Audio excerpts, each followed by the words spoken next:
Hello friends, नमस्कार। स्वागत है आप सभी का एक बार फिर से टेक्स्ट बुक के CSIR नेट प्लेटफॉर्म पर। मेरा नाम है Kaushal Kumar Saraswat, faculty of physics. मेरे प्यारे साथियों, मैं यहाँ पर आप लोगों के लिए एक इन्फॉर्मेशन लेकर के आया हूँ। आप लोगों के लिए कुछ ऐसी बात है जो बहुत सारे स्टूडेंट अपने मन में रखते हैं, लेकिन उन्हीं चीज़ों को कैसे कंप्लीट करना है। जैसे PhD में एडमिशन लेना, हर बच्चे की अपनी एक ख्वाहिश होती है जो हायर फिजिक्स में जाना चाहते हैं, हायर एजुकेशन में जाना चाहते हैं।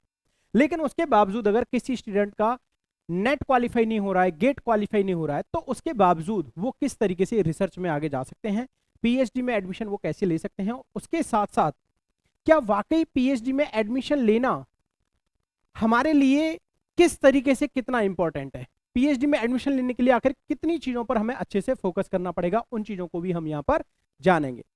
मेरे प्यारे साथियों, उस टॉपिक पर जाने से पहले मैं आपको बताना चाहता हूं कि जो आपको QR कोड यहां पर दिख रहा है, आप इस QR को स्कैन करिए और यहां पर आपको एक एप्लीकेशन दिखेगा। आप उस एप्लीकेशन को डाउनलोड करिए और वहां पर खुद को रजिस्टर करिए। उसके बाद में आप फ्री लाइव क्लासेस को अटेंड कर सकते हैं, फ्री प्रैक्टिस सेशंस आप ज्वाइन कर सकते हैं, mock test, different quizzes and free study material. चलिए मेरे साथियों, अगर मैं यहां पर बात करता हूं PhD, ओके, हम लोग यहां पर बात करते हैं PhD। सर PhD में दो तरीके की चीजें होती हैं। एक होता है एडमिशन लेने के लिए रेट एग्जम्प्टेड, एक होता है रेट एग्जम्प्टेड और एक होता है ओनली रेट। ओके, तो ये जो रेट एग्जम्प्टेड होता है ना, ये उन स्टूडेंट्स के लिए होता है जिनके पास में कोई भी नेशनल एग्जाम क्वालिफाई होता है। जैसे मान लीजिए किसी स्टूडेंट ने नेट क्वालिफाई किया हुआ है और JRF किया हुआ है, JRF किया हुआ है, या ओनली नेट उसने किया हुआ है, ओके, या उसने जस्ट क्वालिफाई किया हुआ है। लेकिन जस्ट हर जगह वैलिड नहीं होता, ये आपको देखना पड़ेगा कि जस्ट कहां कहां पर वैलिड होता है। या आपने IIT गेट क्वालिफाई किया हुआ है, ठीक है ना, या फिर आपने IIT गेट क्वालिफाई किया हुआ है।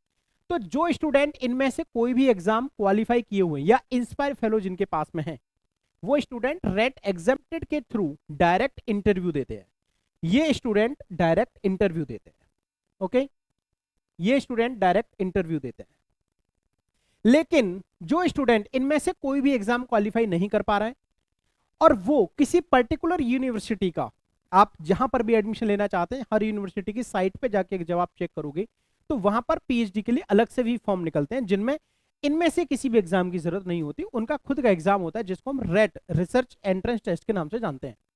जब आप रेट को क्वालिफाई करते हो, ठीक है ना, जब आप रेट को क्वालिफाई करते हो, इसके बाद फिर आपको भी इंटरव्यू देना होता है। तो मेरा कहने का मतलब यह है कि फिर वो इंटरव्यू उन नेट वाले बच्चों का भी वही होता है और रेट वालों का भी वही होता है। कुछ यूनिवर्सिटीज ऐसी हैं जिनमें रेट के लिए सीटें आरक्षित होती हैं, पहले से रिजर्व्ड सीटें उनके लिए होती हैं कि इतनी सीटों को 50%, 40% जो भी है, इतनी परसेंटेज सीटों को हम रेट के थ्रू और इतने परसेंटेज सीटों को हम लोग नॉन नेट के, विद नेट JRF के थ्रू हम उनको फिल करते हैं। इसमें दूसरी इंपॉर्टेंट चीज क्या है सर? दूसरी इंपॉर्टेंट चीज इसमें यह है कि इंटरव्यू किस तरीके से होता है।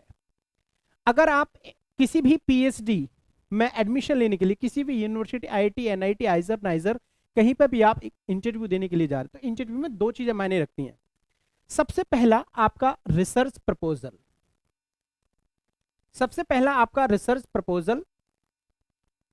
दूसरा होता है आपका general interview, general subject knowledge.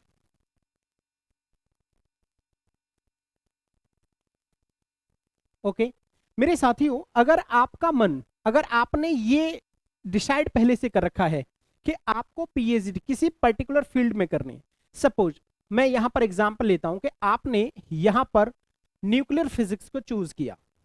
जब आप न्यूक्लियर फिजिक्स चूज करते हो तो आपको न्यूक्लियर फिजिक्स में भी पर्टिकुलर रिसर्च टॉपिक देखना पड़ेगा कि भाई मैं इस पर्टिकुलर रिसर्च टॉपिक पर काम करना चाहता हूं। आप जिस भी रिसर्च टॉपिक पर काम करना चाहते हो, उस रिसर्च प्रपोजल को इंटरव्यू टीम के सामने आप रखेंगे तो आपके चांसेस बहुत ज्यादा बढ़ जाते हैं।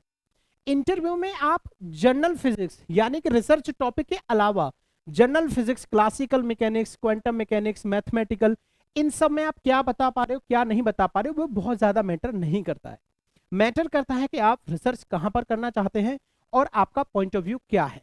आपका रिसर्च टॉपिक क्या है, और आपसे ज्यादातर बातें वहीं पूछी जाती हैं। इसलिए आप एग्जाम को क्वालिफाई करिए, अपना माइंड सेटअप एक पर्टिकुलर फील्ड में कीजिए, उसका रिसर्च प्रपोजल तैयार कीजिए और आप इंटरव्यू में जाइए, अपनी बातों को इंटरव्यू टीम के सामने रखिए और आपका सिलेक्शन आसानी से हो जाएगा।